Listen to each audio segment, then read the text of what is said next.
अस्सलामुअलैकुम वरहमतुल्लाहि वबरकातुहू। कैसे हैं आप सब? उम्मीद है आप सब ठीक होंगे। आज जो हमारा ड्रामा है वो किसका ड्रामा है? ऑस्कर वाइल्ड का ड्रामा है और वो लिखा है और वो ड्रामा कौन सा है? वो है इम्पोर्टेंस ऑफ बीइंग अर्नेस्ट, जो लिखा है ऑस्कर वाइल्ड ने। ऑस्कर वाइल्ड के सभी ड्रामे जो हैं वो संजीदा हैं और कुछ उनमें मज़ाह पाया जाता है। बहुत जो आज हम ड्रामा पढ़ेंगे ऑस्कर वाइल्ड का इम्पोर्टेंस ऑफ बीइंग अर्नेस्ट, वो भी बहुत हाई लेवल के लोगों में पाए जाने वाली जो हिपोक्रेसी है और फजूलियात चीज़ें हैं उन पर उनकी कड़ी क्रिटिसिज्म है। उनका बहुत ज़्यादा क्रिटिसिज्म है, वो क्रिटिसिज्म करते हैं उनके ऊपर और वो तमाम क्रिटिसिज्म बहुत ही अच्छे अंदाज में करते हैं, बहुत महारत के साथ करते हैं कि वो लोगों को क्रिटिसिज्म फील ही नहीं होता, लेकिन उन्होंने बहुत लपेट के उसके ऊपर क्रिटिसिज्म किया हुआ है। तो चलिए आइए हम ड्रामा शुरू करते हैं। ड्रामा शुरू करने से पहले मैं आपसे रिक्वेस्ट करूंगी आप मेरे चैनल को लाइक करें, सब्सक्राइब करें और शेयर करें। कमेंट बॉक्स में कमेंट सेक्शन में कमेंट करें और ज़रूर बताइए मेरी वीडियो आपको कैसी लगी। बेल आइकन और हाँ जी बेल आइकन का बटन दबाना मत भूलिएगा ताकि आपको मेरी वीडियोस पहले मिल जाएं। अब आ जाते हैं ड्रामे पर, इम्पोर्टेंस ऑफ बीइंग अर्नेस्ट पे। इम्पोर्टेंस ऑफ बीइंग अर्नेस्ट का जो ड्रामा है वो दो मेजर रोल्स हैं, जैक वर्दन और एल्जर्नन मॉन्ट्रीफ। इन दो मेजर रोल्स पर है। ये बहुत अच्छे फ्रेंड्स हैं, डिप्लोमेटिक इनकी पर्सनालिटीज़ हैं और डबल पर्सनालिटीज़ के साथ ये हैं दोनों के दोनों। और दर हकीकत जो जैक वर्दिंग है वो हर्टफोर्डशायर का एक बहुत रिच मैन है। कभी तो वो अपने टाउन में होता है तो वहाँ से तंग आकर फिर क्या करता है, लंदन चला जाता है और गांव वालों को अपने टाउन वालों को या गांव वालों को ये बताता है कि वो उसका एक बहुत शरारती सा भाई लंदन में रहता है और जिसका नाम अर्नेस्ट है और वो उसकी मदद के लिए उसको बहुत कभी कभी शहर जाना पड़ता है, सिटी में जाना पड़ता है, जबकि हकीकत में शहर वो महज सिर्फ और सिर्फ एंजॉयमेंट के लिए आता है और लंदन में उसने अपना नाम अर्नेस्ट रखा हुआ है। वो अपने दोस्त एल्जर्नन मॉन्ट्रीफ की कज़न ग्वेंडोलिन फेयरफैक्स से शादी करना चाहता है। मतलब कि वो जो उसका दोस्त है एल्जर्नन या एल्जर्नन, उसकी जो कज़न ग्वेंडोलिन फेयरफैक्स है वो उससे शादी करना चाहता है। दूसरी तरफ जो एलजी होता है वो भी डबल पर्सनालिटी का मालिक होता है। जब कभी वो लंदन की ज़िंदगी से तंग आ जाता है तो वो गांव चला जाता है और गांव में उसने एक फर्जी जो उसका एक दोस्त होता है वो उसने रखा होता है। वो कहता है बनबरी, उसको बनबरी कहा जाता है। वो गांव में रहता है और वो बहुत बीमार है शख्स बनबरी, और उसकी वजह से जब चाहता है वो गांव जाने का हैल हो जाता है। यानी कि दोनों जो शख्सियात हैं जैक वर्दिंग और एल्जर्नन और जैक वर्दिंग दोनों ही डबल रोल प्ले कर रहे हैं। दोनों ही अपनी ज़िंदगी में जब तंग आते हैं तो वो दूसरे शहर को कूच कर जाते हैं, दूसरे शहर को चले जाते हैं। जैक वर्दिंग जो है वो गांव में होता है। जब वो गांव की ज़िंदगी तंग आता है, अपने लाइफ से तंग आता है, तो वो लंदन में चला जाता है और लंदन में उसने अपना नाम रखा हुआ है अर्नेस्ट। और गांव वालों को क्या बहाना बनाता है? गांव वालों को ये बहाना बनाता है कि मेरा जो दोस्त है वो वहाँ बहुत बीमार है और उसका नाम, मेरा जो भाई है वो बहुत छोटा भाई जो है मेरा, वो बहुत तंग करता है, वो बहुत लापरवाह है, तो इस वजह से मुझे उसके अपने भाई की केयर करने के लिए मुझे कुछ दिनों के लिए लंदन जाना पड़ता है। अब यही एल्जर्नन मॉन्ट्रीफ करता है। जब वो लाइफ ऑफ सिटी से बहुत तंग आ जाता है, उलझ जाता है, तो फिर क्या करता है, वो अपने शहर के जो फ्रेंड्स वगैरह हैं, फैमिली वगैरह हैं, उनको ये कह देता है कि मैंने ना कि मेरा जो एक दोस्त है वो गांव में रहता है और वो बीमार पड़ जाता है और बनबरी को मिलने मुझे जाना पड़ता है। तो दोनों ही डबल रोल प्ले कर रहे हैं। यहाँ आप देखें, जैक वर्दिंग अर्नेस्ट का रोल प्ले कर रहा है सिटी में और एल्जेनल मॉन्ट्रीव जो है वो बनबरी का रोल प्ले कर रहे हैं विलेज में। आगे आते हैं तो फिर ये दोनों एक दूसरे के लेकिन ये दोनों जो हैं एक दूसरे से बिल्कुल नावाकिफ़ हैं, एक दूसरे के राज बिल्कुल नहीं जानते हैं, सीक्रेट्स बिल्कुल नहीं जानते हैं। एक दफ़ा यूँ होता है कि जब अपना सिगरेट केस वो एलजी के यहाँ भूल जाता है तो वो सिगरेट केस एलजी के हाथ लग जाता है, जिस पर तहरीर है कि चचा जैक के लिए और नन्ही सिसली की तरफ से। ये वो एक उसकी तहरीर पढ़ लेता है। यूं जो एलजी की नज़र में जैक का किरदार मशकूक हो जाता है, मतलब कि वो उसके ऊपर शक करने लगता है, कोई डाउट करने लगता है कि कोई गड़बड़ ज़रूर है। ड्रामे के आगाज़ में जब जैक जो है वो एलजी से मिलने आता है तो एलजी उससे सूरत हाल बयान करने को कहता है। तो उससे पूछता है कि ये जैक और सिसली कौन है। जब यानी कि जब जो एलजी की मुलाकात जब जैक से दोबारा होती है तो वो उससे पूछता है, जैक वर्दिंग से होती है तो ये पूछता है कि जैक और सिसली कौन है। यूं जो एलजी होता है ना वो परेशान हो जाता है, वो उसको हो जाता है शक कि कहीं इसने मुझे पकड़ तो नहीं लिया। तो ड्रामे के जब शुरू में जब जैक एलजी से मिलने आता है तो वो उससे सूरत हाल मतलब कि सारी कहता है कि मुझे बताओ कि तुम क्या छुपा रहे हो। यहाँ फिर जो होता है वो जैक वो अपनी गलती मान लेता है, वो अपनी सारी बात उसको बता देता है कि ना मेरा नाम अर्नेस्ट नहीं है, मैं जैक वर्दिंग हूँ और सिसली जो है वो उसकी एक निगहदाश्त मतलब कि उसके अंडर एक लड़की है जिसकी वो बहुत केयर करता है, उसकी जिम्मेदारी है और जैक उसकी परवरिश करने वाले मतलब कि ना उसने उसके मुंह बोले जो उसके फादर थे, जो उसके फादर में असल में नहीं थे, वो अडॉप्टेड था अपने फादर का। तो उसके अडॉप्टेड फादर जो मतलब जो अडॉप्शन में उसके फादर ने उसको उससे सिसली को दिया था कि तुम सिसली की केयर करना। जैक अडॉप्टेड था अपने फादर के लिए, तो उस फादर ने अपनी बेटी को जैक को दिया था। अब आगे देखते हैं तो वो एलजी को बताता है कि वो उस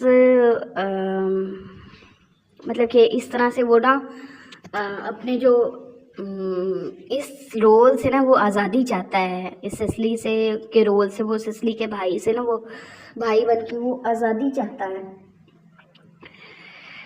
इस तरह जो है एलजी की में ना उसमें दिलचस्पी पैदा हो जाती है। जैक में उसे बताता है कि आज वो उसकी कज़न ग्वेंडोलिन को शादी की पेशकश करना चाहता है। तब एलजी जो है वो सारा अपनी बात बता देता है कि सिसली कि वो मतलब कि बहुत इतनी तारीफ़ करता है कि वो इतनी अच्छी है, इतनी प्यारी है।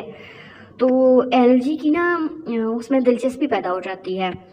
वहाँ जैक उसको ये बताता है कि आज वो जो अपने कज़न है ना उसको शादी का प्रपोजल भेजेगा। अब यूं दोनों के राज जो है ना वो एक दूसरे के ऊपर खुल जाते हैं। जो ही बेल बजती है लेडी ब्रैकनल और ग्वेंडोलिन जो होती हैं वो स्टेज पर आ जाती हैं और वो एलजी का इंतज़ार करने लग जाती हैं। एलजी उनका इंतज़ार करता है और इसने लेडी ब्रैकनल के लिए सैंडविच बनाए हैं, वो हैं खीरों पर मुश्तमिल ट्रे। उसके पहुंचने से कबल ही वो खुद ही खाकर उसको ख़त्म कर देता है। जब लेडी ब्रैकनल और एलजी थोड़ी देर के लिए कमरे से जाते हैं तो जैक को मौका मिल जाता है, वो ग्वेंडोलिन के सामने एतराफ़ करता है अपने प्यार का और उस की बहुत ज़्यादा तारीफ़ करता है और उसे ये जान के हैरत होती है कि वो उससे बेहद मोहब्बत करती है। और वो साथ में ये भी कहती है कि जैक से मोहब्बत की वजह उसका नाम अर्नेस्ट है। ज़ाती तौर पर वो फ़ौरन ही अपना नाम अर्नेस्ट रखने का फ़ैसला कर लेता है कि क्योंकि वो ग्वेंडोलिन को पसंद होता है।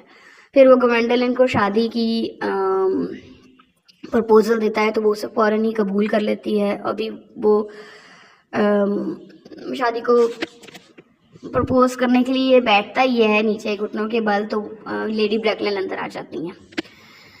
अब क्योंकि फिर वो उससे मुकम्मल सारे सवालात करती हैं, इन्वेस्टिगेशन करती हैं कि वो कितना कमाता है, क्या करता है, उसके पास कितनी दौलत है, उसकी सोशल पोजीशन क्या है, ये सारे सवालात करती हैं। अब जैक जो है वो तमाम तसल्ली बख्श जवाब देता है, लेकिन जब वो उसके वालिदैन के बारे में पूछती है तो वो एतराफ़ करता है कि वो नहीं जानता कि वो कौन है। जैक इस बात की वजाहत करता है कि वो मिस्टर थॉमस कार्डियो को विक्टोरिया स्टेशन में क्लर्क रूम में मिला था। ठीक है, वो कहता है मिस्टर थॉमस कार्डियो को, वो छोटा था, मिस्टर थॉमस कार्डियो को वो विक्टोरिया स्टेशन में क्लर्क रूम में मिला था। अब मिस्टर थॉमस कार्डियो उनका नाम वर्दिन रख दिया गया है क्योंकि उस वक्त उनकी जेब में वर्दिन के लिए अव्वल मतलब कि फर्स्ट क्लास टिकट था। अब लेडी ब्रैकनेल उनके बारे में इस मालूमात पर, मतलब जो उनको इन्फॉर्मेशन मिलती है, उस सदमे से बहुत परेशान हो जाती है। वो कहती है जैक और गवेंडोलिन के दरमियान मंगनी को मुकम्मल तौर पर वो रोक देती है। वो कहती है कि जब तक कि जैक के वालिदैन का पता नहीं लगेगा मैं अपनी बेटी की शादी इसके साथ नहीं करूँगी। फिर जैक की कहानी में गवेंडोलिन जो होती है वो पीछे नहीं हटती। वो कहती है वो अपने वालिदैन को वो कहती है जब तक कि वो अपने वालिदैन को सामने ना ले आए, तो वो कहती है कि तुम अपने वालिदैन को सामने ले आओ और फिर हम शादी कर लेंगे। लेकिन वो तमाम की तमाम कोशिश जो है अर्नेस्ट की उस टाइम नाकारा जाती है क्योंकि वो उसके बाद लेडी ब्रैकनेल जो है वो उसको मंगनी करने से इनकार कर देती हैं। फिर वो उससे उसके गांव का नाम पूछती हैं जो कि पस मंज़र में सुन रहा होता है। एलजी पस मंज़र में सारी बात सुन रहा होता है। वो तेज़ी से आता है अंदर और कमीज़ को ठीक करके कहता है कि एलजी अर्नेस्ट के नाम से बतौर जैक का छोटा भाई है और जैक गांव जाने की तैयारी करता है तो वो सिसली कार्डियो से मिल सके। ठीक है, वो बहुत ज़्यादा वो सिसली कार्डियो के बारे में, क्योंकि वो पीछे खड़े होकर सारी बातें सुन रहा होता है एलजी, तो एलजी ना उसकी बात को इंटरप्ट करता है और वो जैक को कहता है कि तुम्हारा जो छोटा भाई अर्नेस्ट है ना, वो जैक जो है वो परेशान है गाँव में, तो हम पहले ना उसके पास जाते हैं। तो फिर वो दोनों ना जैक और अर्नेस्ट और जो एलजी है ना वो दोनों गांव की तरफ चले जाते हैं। ठीक है, अब सेकंड एक्ट शुरू होता है। वहाँ पे क्या होता है, जैक जो फार्म हाउस का मंजर देख रहा होता है और सिसली और उसकी टीचर कम गवर्नेंस आपस में ना किसी बात पर बहस कर रही होती हैं। गवर्नेंस जो होती हैं वो मिस प्रिज्म को इस बात पर कायल करने की कोशिश करती है कि वो अपनी पढ़ाई पर तवज्जो दे, लेकिन सिसली बिल्कुल भी तवज्जो नहीं देती। जबकि डॉक्टर चॉज़ेबल सामने आते हैं तो मिस प्रिज्म उनके साथ वॉक करने के लिए चली जाती हैं। फिर मैरीमैन जो होते हैं वो बागीचे में दाखिल होते हैं। वो जैक के छोटे भाई मिस्टर अर्नेस्ट वर्दिन की आमद का ऐलान करते हैं। हकीकतन जो है जो शख्स यहाँ पहुँचा है वो जैक के छोटे भाई वो एल्जर्नन है, जिसने सिसली से मुलाकात करने की खातिर जैक के फर्जी भाई का नाम, मतलब कि वो उसने ना जो एल्जर्नन है उसने इस तरह से एंट्री दी है कि वो इस टाइम जैक का जो छोटा भाई अर्नेस्ट फर्जी भाई जो है ना, मतलब कि जो डबल रोल प्ले करता है जैक शहर में अर्नेस्ट के नाम से, वो अर्नेस्ट मिलने आया है सिसली को। यहाँ पर वो फिर दोनों मिलते हैं, उनकी आपस में मुलाकात होती है, उनकी बातचीत होती है। फिर वो घर में दाखिल होते हैं और मिस प्रिज्म और डॉक्टर चॉज़ेबल इतनी देर में वापस आ जाते हैं। फिर फ़ौरन ही जैक जो है वो अंदर दाखिल होता है और वो मुकम्मल तौर पर ब्लैक कलर की ड्रेस में होता है अफसरदा अंदाज में ऐलान करता है कि उसका जो भाई अर्नेस्ट है वो उसकी डेथ हो गई है। अब ऐसा तो मतलब कि ये फ़नी सीन क्रिएट करते हैं, और फ़नी सीन में जब वो सिसली दोबारा घर में आती है तो वो खुशी से भरपूर अंदाज में ऐलान करती है कि जैक का जो भाई अर्नेस्ट ड्राइंग रूम में है। यूँ एलजी से पर सामने आता है और वो जाहिर करता है कि जैसे जैक उससे नाराज़ हो। सिसली दोनों भाइयों के दरमियान सुलह पर इसरार करती है, मतलब कि वो इस तरह वो एंटर होता है, वो कहता है मजाक के अंदाज में सिसली के साथ जो है ना वो उस सिसली को तंग करने के लिए कहता है कि जो बड़ा भाई है ना जैक वो फौत हो गया है, लेकिन ऐसा कुछ नहीं होता। वो सिर्फ कुछ देर के बाद के लिए जैक अंदर आ जाता है, उनके दोनों के दरमियान की लड़ाई ख़त्म करवाती है फिर सिसली, और उनको दोनों के दरमियान को सुलह का कहती है, पैचअप करवाती है। फिर एलजी जो रहता है वो तन्हा रह जाने के बाद उसे फौरी तौर पर लंदन जाने का तकाजा करता है, लेकिन एलजी जो है वो सिसली की मोहब्बत में बहुत ज़्यादा गिरफ्तार हो जाता है। वो कहता है कि सिसली जो है वो तंज़ व मज़ाह पर उसके साथ उसकी बहुत अच्छी अंडरस्टैंडिंग हो जाती है, वो उसके साथ बहुत ज़्यादा बातें करना शुरू हो जाता है, और वो फिर उससे शादी की बात भी कर लेता है, इन प्रपोजल भी उसको दे देता है। फिर वो इस बात का पता लगाता है तो उसमें ये पता लगता है कि वो पहले से ही उसकी मंगनी हो चुकी है। लेकिन सिसली का जो शौक था वो ये था कि उसका जो शादी है वो किसी ऐसे लड़के के नाम से हो जिसका नाम अर्नेस्ट हो। तो वो फिर जब उस जैक को इस बात का पता चलता है तो वो डॉक्टर शाज़ेबल के पास जाता है और वो अपना कानूनी तरीका ताकि वो अपना जो नाम है ना वो चेंज कर सके और उसको अर्नेस्ट के नाम पे रख सके। अब मैरीमैन आते हैं फिर से। मैरीमैन जो होते हैं वो ग्वेंडोलिन फेयरफैक्स की आमद का ऐलान करते हैं, जो बहुत अहम काम कर रही होती हैं। मिस्टर वर्थिंग से मुलाकात करने आती हैं और सिसली ग्वेंडोलिन को खुशामदीद कहती हैं। दोनों लड़कियां आपस में बातें करती रहती हैं। इसी दौरान मिसेस अर्नेस्ट के साथ उनकी मंगनी तय हो जाती है। ताहम जो जैक और अल्जनर है कि वापसी की सच्चाई को जाहिर कर देती है, सिसली की असल शनाख्त को जाहिर कर देती है, और ग्वेंडोलिन एलजी की असल पर्सनालिटी को जाहिर कर देती है। फिर इसी दौरान जो दोनों लड़कियां हैं, जब दोनों की सच्चाई लड़कों के सामने आती है तो वो दोनों ही एक दूसरे से लड़ने शुरू हो जाती हैं, बहुत गुस्सा करती हैं, और क्योंकि अब वो दोनों एक नई पहचान के साथ एक दूसरे से चिमट जाती हैं। और फिर वो कहती हैं, वो दोनों ही अपने दोनों जैक और एलजी से दोनों ही नाराज़ हो जाती हैं और दोनों ही चली जाती हैं, क्योंकि सारी सच्चाई मिसेस ग्वेंडोलिन के आने से खुल जाती है कि कौन एलजी है और कौन जैक है। तो अर्नेस्ट यहाँ पे इनमें से कोई भी नहीं है। अब क्या होता है, एक नया एक्ट शुरू होता है। उसमें जब सुबह का वक्त होता है और सिसली और ग्वेंडोलिन अपने अपने लवर से मतलब कि दोबारा बात करने की कोशिश करती हैं, जिनको वो पसंद करती हैं तो वो उनसे दोबारा बात करने की कोशिश करती हैं। फिर इस तरह क्या होता है कि एलजी और जैक दोनों आ जाते हैं और उनके दरमियान आपस में दोबारा पैचअप हो जाता है।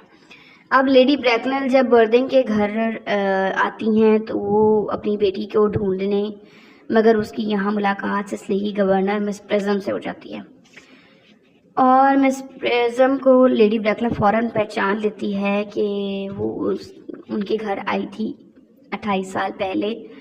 वो उनकी आया थी और वो एक बच्चे को लेके गई थी और फिर वो वापस कभी नहीं लौटी। इस मुलाकात पर फिर वो अपनी सफाई पेश करती है और फिर इस तरह फिर बहुत ज़्यादा टेंशन क्रिएट हो जाती है कि मैंने तुम्हें हाथ में लिखा हुआ एक वॉकर दिया था और उसमें हैंडबैग भी डाल दिया था। वो सारी सिचुएशन उसको बताती है कि तुम विक्टोरिया स्टेशन भूल आई थी, वॉकर भी हैंडबैग भी। तो फिर जाके इस बात पर जैक अंदर जाकर वो हैंडबैग भी ले आता है, मिस प्रिज्म को उसको पहचान लेती हैं, और ये इंकशाफ होता है कि जो लेडी ब्रैकनल का भांजा है वो जैक ही है। ठीक है, यहाँ फिर वो अपनी जो उनका स्टेटस होता है उसके मुताबिक वो उसका नाम रखती हैं और उसका नाम वाकई अर्नेस्ट वर्थिंग होता है। इस तरह फिर तीनों जो कपल्स होते हैं, अर्नेस्ट ग्वेंडोलिन, एलजी सिसली और चॉजेबल मिस प्रिज्म, आपस में खुशी का इजहार करते हैं और यहाँ ड्रामा ख़त्म हो जाता है। तो ये है ड्रामा की summary, importance of being earnest. उम्मीद है आपको पसंद आया होगा।